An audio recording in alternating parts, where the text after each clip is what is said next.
यानी कि पिछले साल जब लोकसभा का अधिवेशन चल रहा था तो वहां पर समाजवादी पार्टी के एक सांसद आजम खान साहब, उस वक्त स्पीकर एक लेडी थी और उन्होंने अपने तकरीर के दौरान कुछ ऐसे जुमले बोल दिए थे जिसकी वजह से भारतीय जनता पार्टी के जितने भी सांसद थे वो आग बबूला हो गए थे।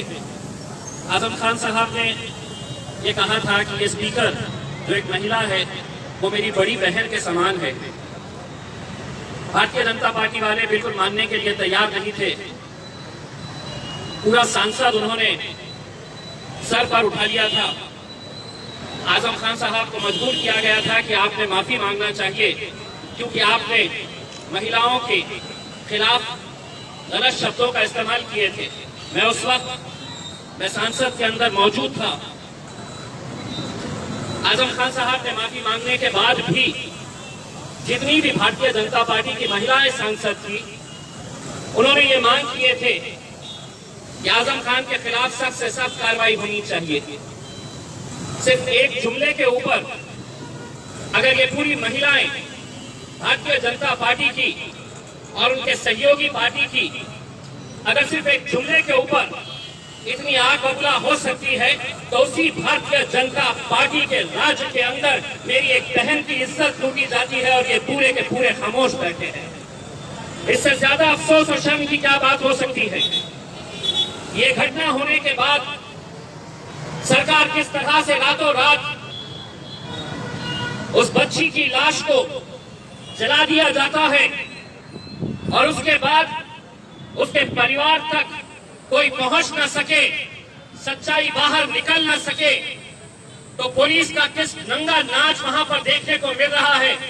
बिना मीडिया वालों को वहां पर जाने की इजाजत दी जा रही है, ना कोई और वहां पर जा सकता है, बल्कि हद तो ये हो गई है कि वहां का डीएम जाकर उसके परिवार वालों को धमकाता है। दोस्तों, किस दौर के अंदर हम जी रहे हैं इस बात का हमें अंदाजा लगाना चाहिए।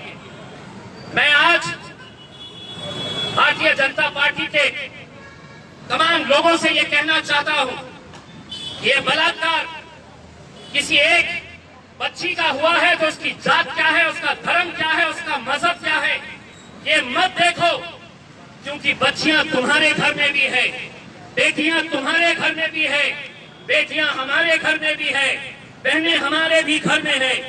अगर आज उसे राजनीति के चश्मे से अगर देखेंगे तो शायद कल बहुत देर हो चुकी होगी। मैं आज जिस तरह डॉक्टर साहब ने बताया है कि आज हम एक ऐसे दौर के अंदर गुजर रहे हैं जहां पर डॉक्टर बाबा साहब आम्बेडकर जी का संविधान कहां है, कैसे खत्म किया जा रहा है धीरे धीरे, ये आप हर रोज देख रहे हैं। इंसाफ की किस तरह से धज्जियां उड़ाई जा रही है। अगर आज इस मुल्क के अंदर हमारा यकीन किसी के ऊपर है तो हाँ, हमारा यकीन सीबीआई पर था, हमारा यकीन सुप्रीम कोर्ट के ऊपर है, हमारा यकीन लोकसभा के ऊपर है, पार्लियामेंट के ऊपर है। लेकिन अगर यही संस्थाएं अगर खुलेआम अगर आज कानून की, संविधान की धज्जियां उड़ाने जा रहे हैं तो ये बहुत अफसोस की, शर्म की और बहुत एक खतरे की घंटी हमको सुनाई दे रही है। दोस्तों, 500 साल पहले कैसी मंदिर गिराई गई थी, किसने मस्जिद बनाई थी, उसका पूरा ब्यौरा आपके पास है। 500 साल पहले क्या हुआ था, इसका पूरा हिसाब आपके सामने आपको दिखाया जा रहा है। लेकिन 28 साल पहले जब वो मस्जिद ढाई गई थी, पूरी दुनिया ने देखा था, पूरी दुनिया देख रही थी टेलीविजन के ऊपर कि वहां पर कौन कौन लोग गए थे, कैसी कैसी बातें कही गई थी, कैसे कैसे नारे लगाए गए थे। और अगर आज अदालतें यह फैसला करती है कि ये नहीं, ये सब बाइज्जत बरी हो रहे हैं, तो आप सोचिए कि आने वाला कल कैसा रहने वाला है। हम लड़ेंगे, हम इंशाल्लाह जितनी हमारी ताकत है हम लड़ेंगे। ये लड़ाई किसी एक मजहब की नहीं है, ये बलात्कार को हम किसी एक मजहब के चश्मे से नहीं देख रहे हैं। एक जवान बच्ची की इज्जत लूटी जाती है और रातों रात अगर उसके बॉडी को वहीं पर पुलिस की निगरानी के अंदर पुलिस के हाथों अगर उसे जलाया जाता है तो सोचिए उसके परिवार की पीड़ा, सोचिए उसके माँ बाप, उसके घर वालों की क्या हालत होगी। ये एक बच्ची जिसका अंतिम संस्कार भी उनकी मौजूदगी में नहीं कराया गया। ये अगर हुंडा राज नहीं है तो क्या है? और क्यों नहीं वही भारतीय जनता पार्टी के लोग बाहर निकलकर इसकी निंदा कर रहे हैं? क्यों नहीं वो लोग भी इस तरह का अपना गुस्सा जता रहे हैं? ये महज 40-50 लोग अगर हम यहाँ पर इकट्ठा हुए हैं तो सिर्फ इसलिए कि कल जब हमें परमिशन दी गई तो हमें बताया गया कि 20 लोग से ज्यादा नहीं रहने चाहिए, 30 लोग से ज्यादा नहीं रहने चाहिए। हम भी अगर चाहे तो आज औरंगाबाद शहर के तमाम जाति, धर्म और मजहब के लोग सड़कों के ऊपर निकल कर आएंगे। अगर इसी तरह की जुल्म और ज्यादतियां चलती रही तो हमारी भी बर्दाश्त करने की एक सीमा है। हम भी एक हद तक बर्दाश्त करेंगे, लेकिन जिस दिन हमारी बर्दाश्त करने की सीमा खत्म हो जाएगी तब हम भी सड़कों के ऊपर निकल आएंगे। जब हम देखेंगे कि जो कानून जिसकी जिम्मेदारी है रक्षा करना, अगर वही भक्षक हो जाएगा तो कहीं ना कहीं ये जनता को, समाज को सड़कों के ऊपर आना पड़ेगा। हमारे मतभेद होंगे, कांग्रेस पार्टी के साथ हमारे राजनीतिक वैचारिक मतभेद हो सकते हैं और है, लेकिन उस पार्टी के सबसे प्रमुख नेता राहुल गांधी के गिरेबान तक अगर पुलिस चले जाती है, अगर उसका गला पकड़कर उसे नीचे गिरा देती है तो हम निंदा करते हैं और हम ये कहना चाहते हैं कि ये लोकतंत्र के अंदर राहुल गांधी को अगर गिराया गया है तो कांग्रेस के साथ हम भी इस मुद्दे के ऊपर खड़े हैं और हम भी राहुल गांधी को ये कहना चाहते हैं कि हमारे वैचारिक मतभेद होंगे, हमारे राजनीतिक मतभेद होंगे, लेकिन तुम्हारे गिरेबान तक अगर कोई हाथ डालेगा तो वो हाथ को काटने की ताकत मजलिस इत्तेहाद उल मुस्लिमीन के अंदर है। क्योंकि आज अगर वो राहुल गांधी तक पहुंच सकते हैं तो कल वो मेरे ख्याल बैरिस्टर असदुद्दीन अवैसी तक भी पहुंचने की हिम्मत रख सकते हैं। ये लड़ाई विचारों की, हमारे अलग अलग मतभेद हो सकते हैं, लेकिन आज इन मुद्दों के ऊपर हम सबको एक साथ मिलकर आने की जरूरत है।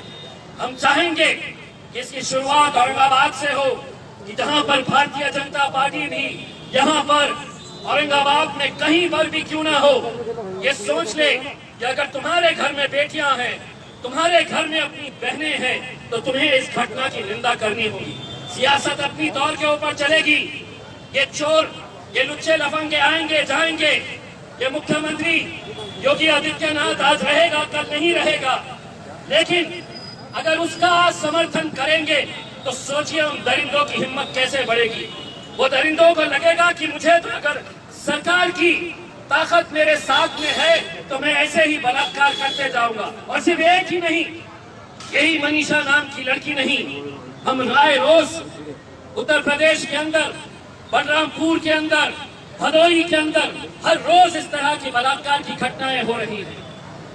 लेकिन अगर इनकी निंदा नहीं की गई, अगर योगी आदित्यनाथ को वहां से हटाया नहीं गया तो हम तो ये समझेंगे कि इन बलात्कारियों का समर्थन इस मुल्क के वजीर आजम नरेंद्र मोदी और अमित शाह भी कर रहे हैं। इन दरिंदों की हिमायत वो लोग भी कर रहे हैं। कहाँ है वो स्मृति ईरानी जिसने आजम खान के एक जुमले के ऊपर लोकसभा के अंदर इतना हंगामा खड़ा कर दिया था? अगर तू महिला है तो तुझे बाहर निकलकर इस बच्ची के दरिंदे जितने भी थे इनके खिलाफ बोलना पड़ेगा। अगर तुम नहीं बोलेंगे तो अगले अधिवेशन के अंदर तुम्हें हमारा भी सामना करना पड़ेगा, हमारे भी सवाल रहेंगे और तुम्हें जवाब देने पड़ेंगे कि किस तरह से हम एक कानून एक के लिए लगाएंगे और दूसरा कानून दूसरे के लिए लगाएंगे। मैं तमाम औरंगाबाद की आवाम से यह अपील करना चाहूंगा कि इस तरह के छोटे छोटे हम जानते हैं कि कोरोना का पीरियड है, हम भी जितनी एहतियात बरतना है उतनी एहतियात हम बरतेंगे, लेकिन एक संदेश यहाँ से पूरे मुल्क के अंदर जाना चाहिए कि ये जुल्म, ज्यादती, इस तरह का गुंडा राज बहुत ज्यादा दिनों तक चलने वाला नहीं है।